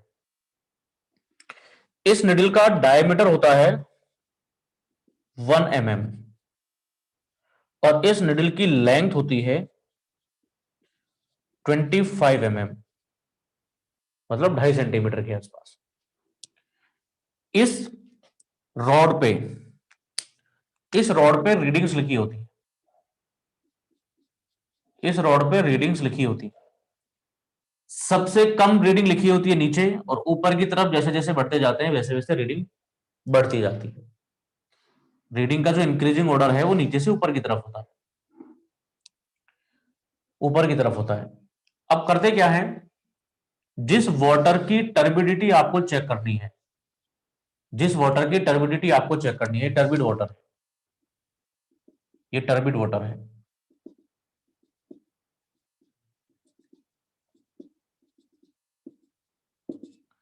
इस टर्बिड वाटर में, इस टर्बिड वाटर में हम इस रॉड को डालते हैं, इस टर्बिड वाटर में हम इस रॉड को डालते हैं जिस पे निडल लगी है, जिस पे निडल लगी हुई है। इस रॉड को तब तक इंसर्ट करवाते हैं जब तक ये निडल दिखना बंद नहीं हो जाती। एट द इंस्टेंट, जिस इंस्टेंट पे ये निडल दिखना बंद हो जाए, उसके कॉरेस्पॉन्डिंग रीडिंग को पढ़ लिया जाता है और वो रीडिंग आपको डायरेक्टली देता है समथिंग पीपीएम में। जैसे अगर यहाँ पे 5 यूनिट लिखी हुई है, 5 को तो मेजर नहीं करता है, जैसे अगर यहाँ पे 30 यूनिट लिखी है, जैसे अगर यहाँ पे 30 यूनिट लिखा है कि 30 यूनिट पे आने के बाद ये निडल जस्ट इनविजिबल हो जाती है, आपको दिखाई नहीं देती है, तो पानी का टर्बिडिटी कितना हो जाएगा, 30 पीपीएम। जैसे जैसे इसका डेप्थ ऑफ इंसर्शन बढ़ता है तो टर्बिडिटी ज्यादा होगी या कम होगी? सॉरी, ये मैंने उल्टा बता दिया तुमको।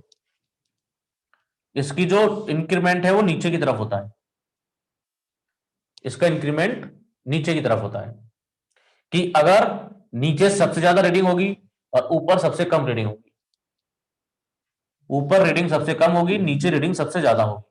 तो अगर डेप्थ ऑफ इंसर्शन बढ़ता है इसका, मतलब अगर ज्यादा डेप्थ तक पेनिट्रेट हो जाता है ये निडल, और तभी भी अगर आपको ये निडल दिख रही है, तो वाटर की टर्बिडिटी ज्यादा होगी या कम होगी? कम होगी। क्यों? क्योंकि ज्यादा डेप्थ पे अगर आपको विजिबल है, मतलब सनलाइट पेनिट्रेट कर रही है, बिना सनलाइट के तो आपको दिखाई नहीं देगा, बिना सनलाइट के आपको दिखाई नहीं देगा। तो अगर depth of insertion of this needle और this aluminium rod is more, it means turbidity of water would be less.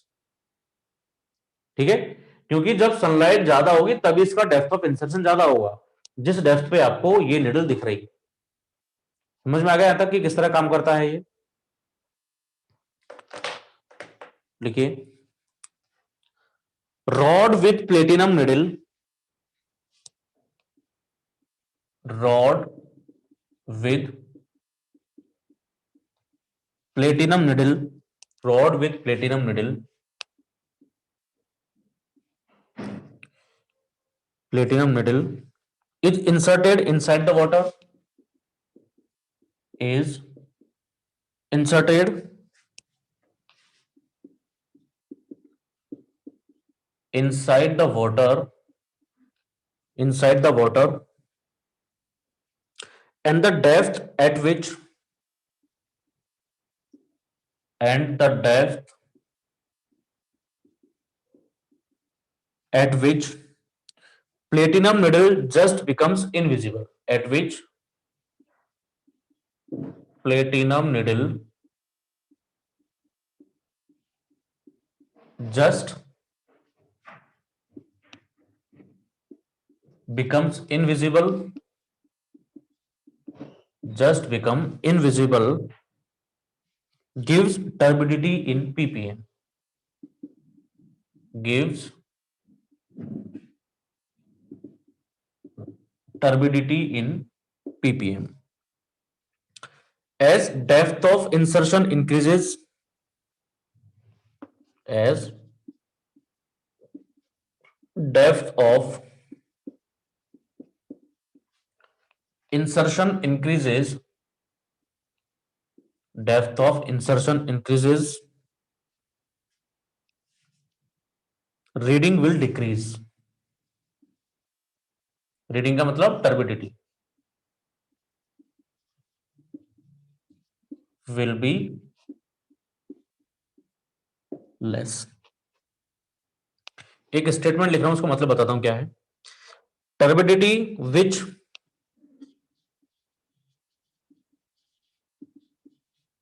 turbidity which 1 milligram of finely divided silica, which 1 milligram mg, 1 milligram of finely divided silica, finely divided silica produces in 1 liter of distilled water, produces 1 liter of distilled water, 1 liter of distilled water, distilled water is taken as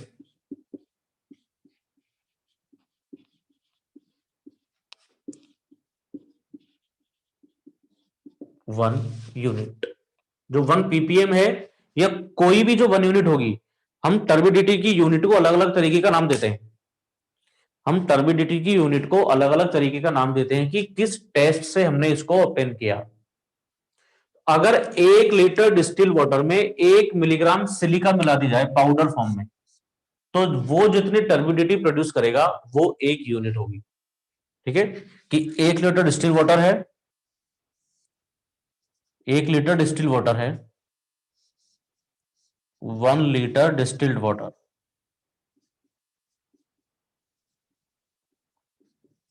अगर इस 1 litre distilled water में 1 milligram silica मिला दी जाए powder form में, तो ये जितनी turbidity produce करेगा, टर्बिडिटी जो प्रोड्यूस होगी, टर्बिडिटी प्रोड्यूस्ड, वो कितना होगा 1 यूनिट. अब इस यूनिट का नाम हम 1 एनटीयू भी कह देते हैं, 1 पीपीएम भी कह देते हैं, और सिलिका की जगह फॉर्मेजाइन यूज करते हैं तो एफटीयू भी कह देते हैं. तो 1 यूनिट का मतलब टर्बिडिटी का ये होता है. अगर टर्बिडिटी ऑफ वाटर 30 पीपीएम है, मतलब 1 लीटर में कितनी सिलिका के बराबर की टर्बिडिटी है 30 मिलीग्राम, मतलब 30 milligram per litre as turbidity of silica. ये मतलब है, तो लिख लो इसको.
इनके सिर्फ नाम ही याद रखने हैं आपको कि टर्बिडिटी किससे मेजर होती है। क्वेश्चन कहां से पूछता है मैं आपको बताऊंगा। क्वेश्चन ज्यादा पूछे जाते हैं आपसे जो केमिकल पैरामीटर्स है वहां से।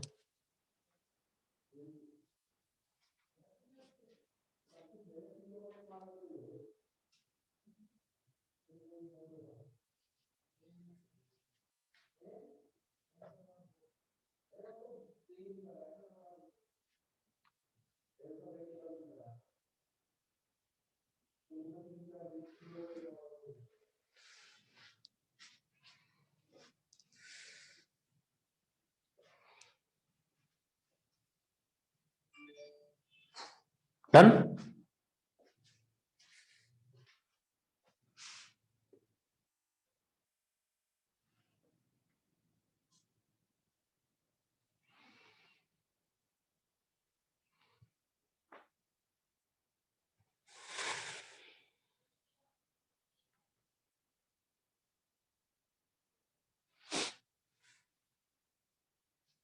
दूसरा है जैक्सन्स टर्बिडीमीटर।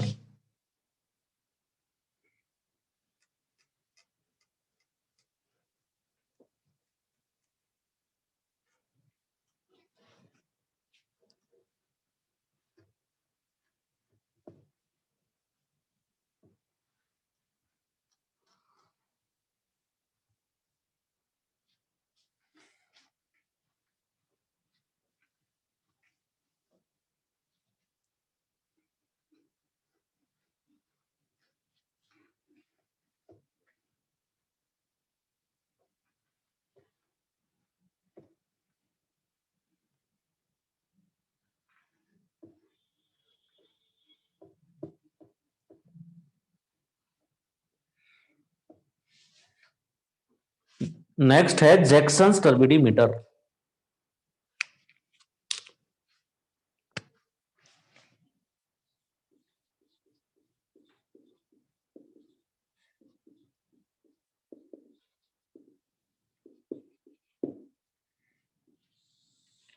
जैक्सन्स टर्बिडीमीटर में क्या होता है,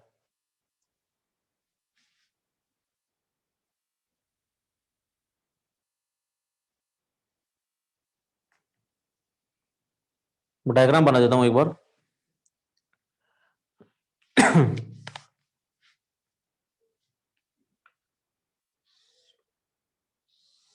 ये ऐसा होता है।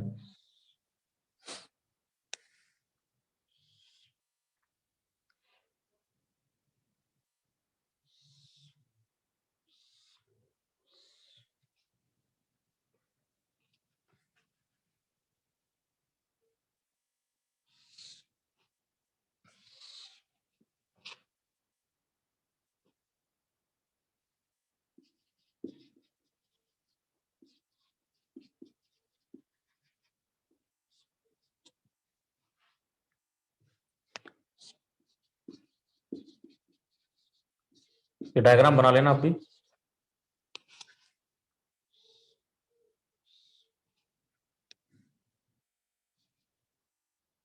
ये कैंडल है, स्टैंडर्ड कैंडल, स्टैंडर्ड कैंडल।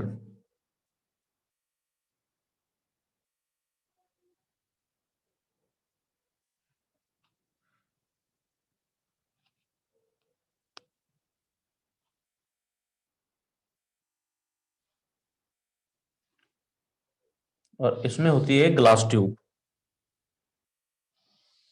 इसमें होती है एक ग्लास ट्यूब। ये ग्रेजुएटेड ग्लास ट्यूब है, graduated glass tube. Graduated glass tube का मतलब है कि ये जो ट्यूब है इसके ऊपर रीडिंग्स लिखी होती है, इसके ऊपर रीडिंग्स लिखी होती है। आपको बिल्कुल top of the glass tube से देखना होता है, top of the glass tube से देखना होता है। अब देखिए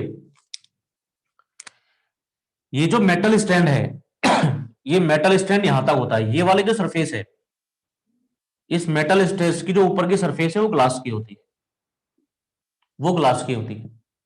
और ये जो ग्लास ट्यूब के आसपास का कंटेनर है ये भी मेटल का होता है, ये भी मेटल का होता है। अब हम पानी भरते हैं इसमें, पानी भरते हैं इसमें, और वाटर के लेवल को इंक्रीज किया जाता है। वाटर के लेवल को इंक्रीज किया जाता है कब तक? जब तक कि ये फ्लेम दिखना बंद नहीं हो जाए ऊपर से, जब तक कि ये फ्लेम ऊपर से दिखना बंद नहीं हो जाए। अगर मान लीजिए वाटर का लेवल इस ट्यूब में या कंटेनर में ज्यादा है और अभी भी फ्लेम दिखाई दे रहा है, तो टर्बिडिटी कम होगा कि ज्यादा होगा? टर्बिडिटी कम होगा या ज्यादा होगा? कम होगा। और अगर मान लीजिए बहुत कम डेप्थ पे ही ये फ्लेम दिखना यहां से बंद हो गया, मतलब वाटर की टर्बिडिटी काफी ज्यादा है, तो ये इसका प्रोसीजर है। स्टैंड के ऊपर एक कंटेनर रखा है जिसके अंदर ग्लास ट्यूब है। अब इसमें वाटर लेवल को बढ़ाते जाते हैं, वाटर लेवल को तब तक बढ़ाते जाएंगे तब तक ये फ्लेम दिखना बंद नहीं हो जाए। जिस इंस्टेंट पे ये फ्लेम दिखना बंद हो जाएगा ऊपर से, उस इंस्टेंट पे हम रीडिंग पढ़ लेंगे और ये डायरेक्टली आपको रीडिंग दे देगा पीपीएम में, डायरेक्टली आपको पीपीएम में रीडिंग दे देगा।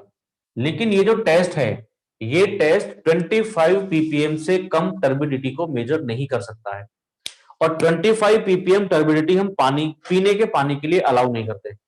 तो ड्रिंकिंग वाटर पर्पज के लिए ना तो ये वाला टेस्ट, ना तो टर्बिडिटी रॉड, दोनों ही काम में नहीं आते हैं, क्योंकि ये दोनों 25 पीपीएम से कम की टर्बिडिटी को मेजर नहीं कर सकते।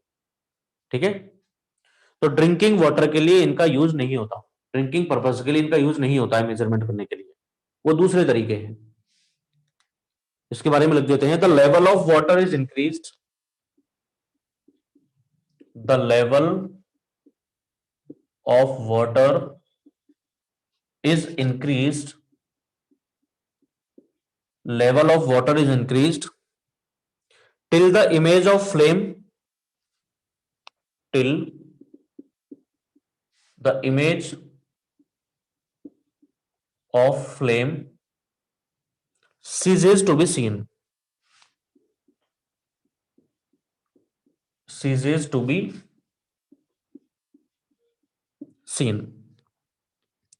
The turbidity is measured from graduated glass tube.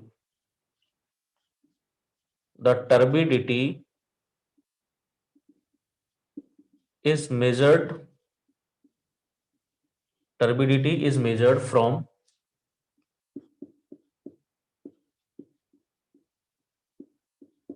graduated glass tube, graduated glass tube. It is used when turbidity is greater than 25 ppm. या Jackson's turbidimeter, Jackson's turbidimeter is used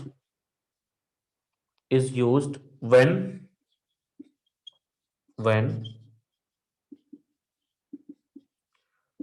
turbidity is more than 25 ppm. It is a laboratory test. It is a laboratory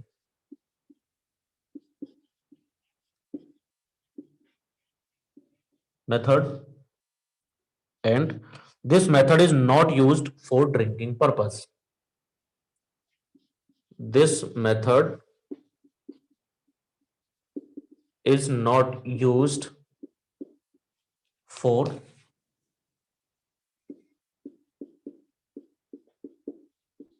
drinking purpose.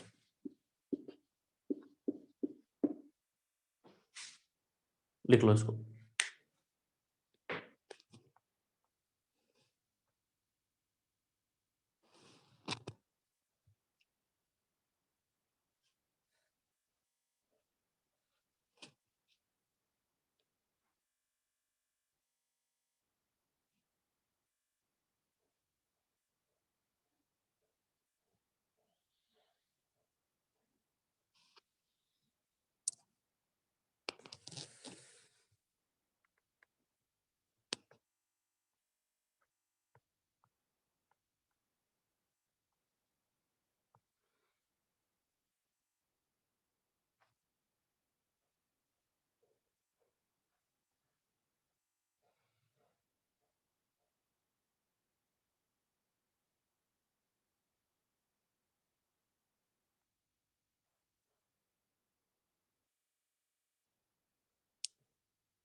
Drinking water अभी बताता हूं कितनी होगी, अभी बताएंगे कितनी होगी, सारे टेस्ट पढ़ने के बाद देखेंगे किसकी वैल्यू कितनी लेते हैं। घबराओ मत।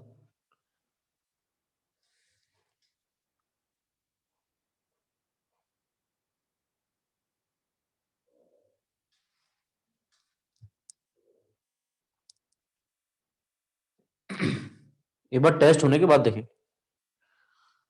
लिख लिया ये?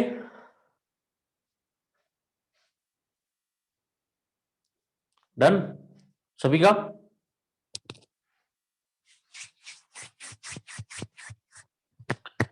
इसके बाद नेक्स्ट है बेलिस एंड नेफ्लोमीटर, दोनों को एक साथ बताते हैं।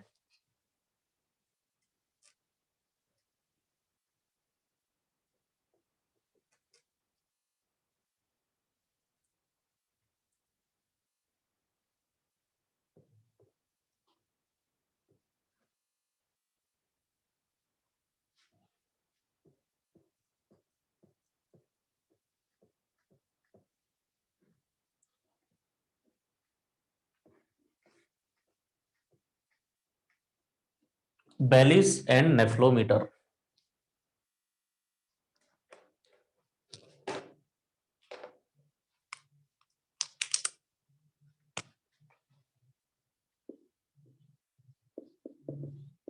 बेलिस एंड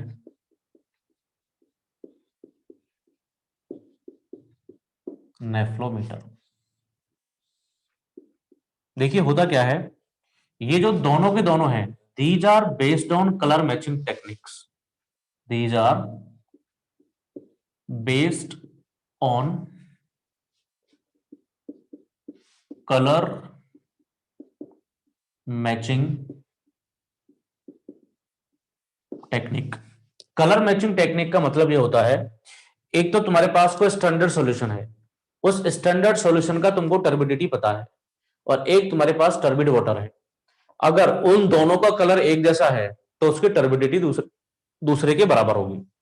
इसके लिए क्या करते हैं, जैसे मान लीजिए एक कोई सैंपल यहां है, ठीक है, ये कोई स्टैंडर्ड सैंपल है, और जो सैंपल की तुमको टर्बिडिटी पता करनी है वो सैंपल ये है, ये स्टैंडर्ड है। स्टैंडर्ड का मतलब इसकी टर्बिडिटी पता है, टर्बिडिटी इज नोन, इसकी टर्बिडिटी इज नोन। दूसरा, ये सैंपल है, turbidity has to be determined, turbidity has to B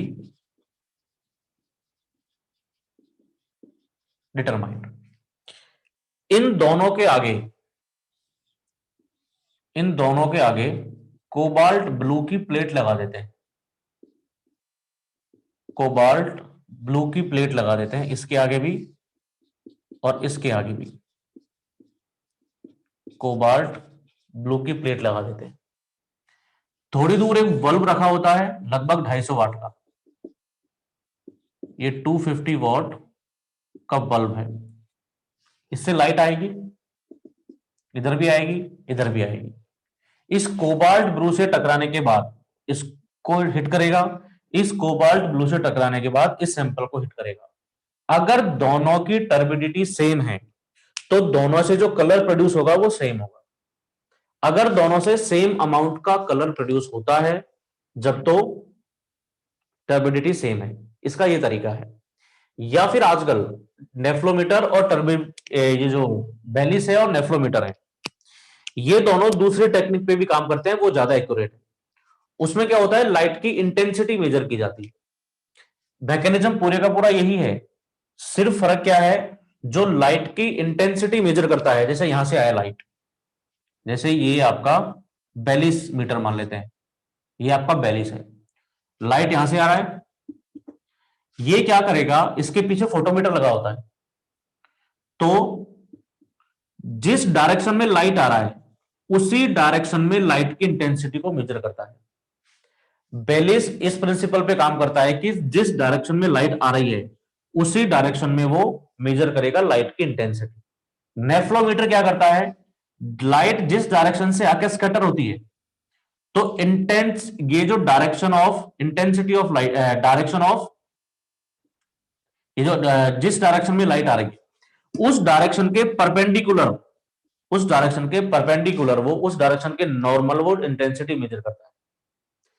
तो लाइट स्कैटर होकर जाएगी 90 डिग्री पे, तो और यहां पे लाइट सीधा आ रहा है, तो बेलिस जो मीटर है वो एब्जॉर्प्शन टेक्निक पे डिपेंड है, और नेफ्लोमीटर जो है वो स्कैटरिंग टेक्निक पे डिपेंड है। तो अब लाइट की इंटेंसिटी क्या होगी इन द इंसिडेंट ऑफ रे, इस वाले डायरेक्शन में, और in the perpendicular to incident of ray, इन दोनों डायरेक्शन में जो लाइट की इंटेंसिटी है, उस इंटेंसिटी से फिर हम टर्बिडिटी इनडायरेक्टली बता देते हैं। ये जो दोनों मेथड हैं, ये दोनों मेथड बहुत कम टर्बिडिटी को भी मेजर कर लेते हैं। ये दोनों मेथड बहुत कम टर्बिडिटी को भी मेजर कर लेते हैं। ठीक है, तो इसमें सिर्फ आपको एक चीज याद रखनी है कि बेलिस मीटर कौन से प्रिंसिपल पे बेस्ड है, और नेफ्लोमीटर कौन से प्रिंसिपल पे बेस्ड है, और ये दोनों मेथड कलर मैचिंग टेक्निक पे बेस्ड होते हैं। in this case in this case in this case even a small turbidity, even a small turbidity of 1 unit or less, of 1 unit or less can be measured, can be measured, can be measured. Hence, these are most widely used. Hence, these are most widely used. These are most widely used for domestic water supplies. For domestic water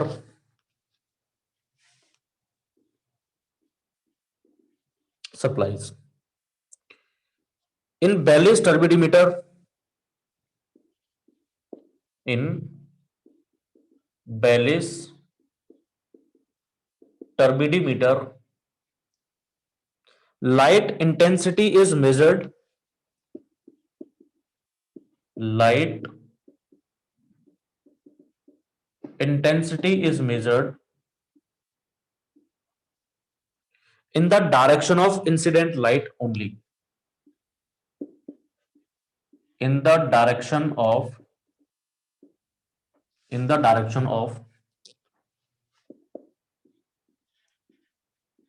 incident light only.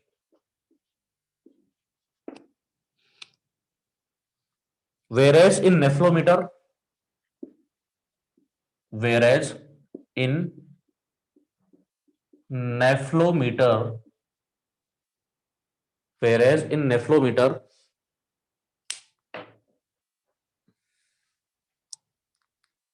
light intensity is measured.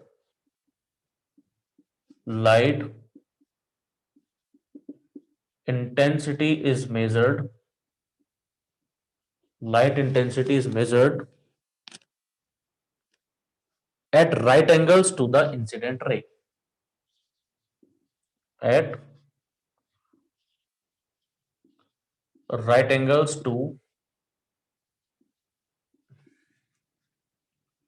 incident ray.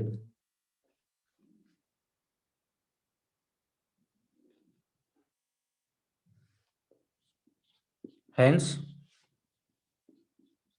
NTU is based on scattering principle.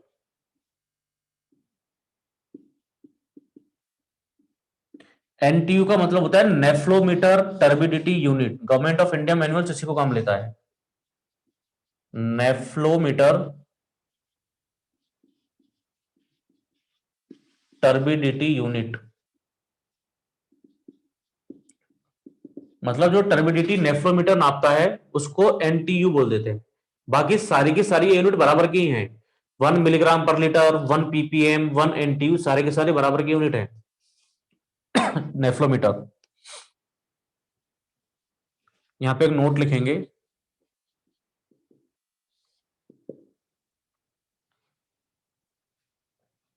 Government of India manuals,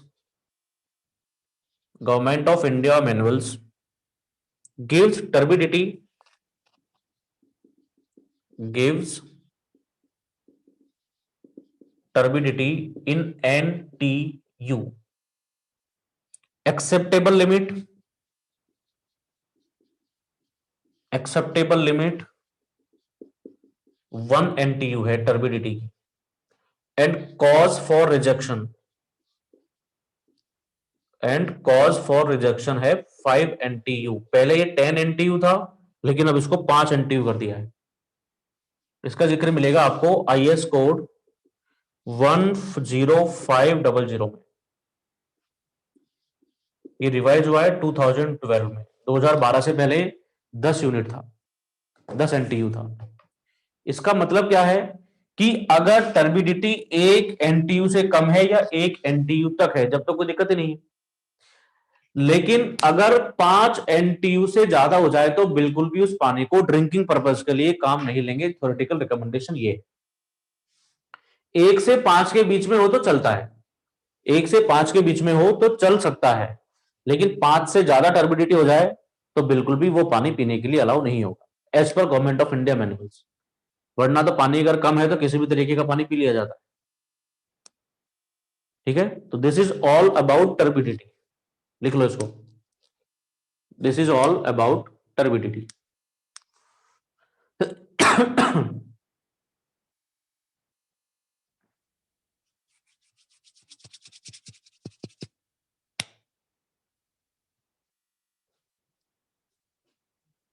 लिख लिया?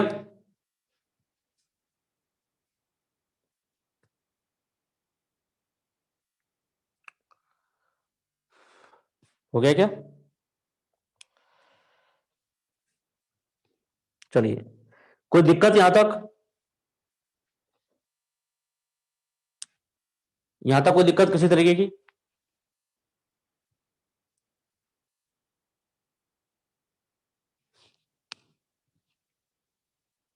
किसी को कुछ पूछना है, कुछ कहना सुनना है?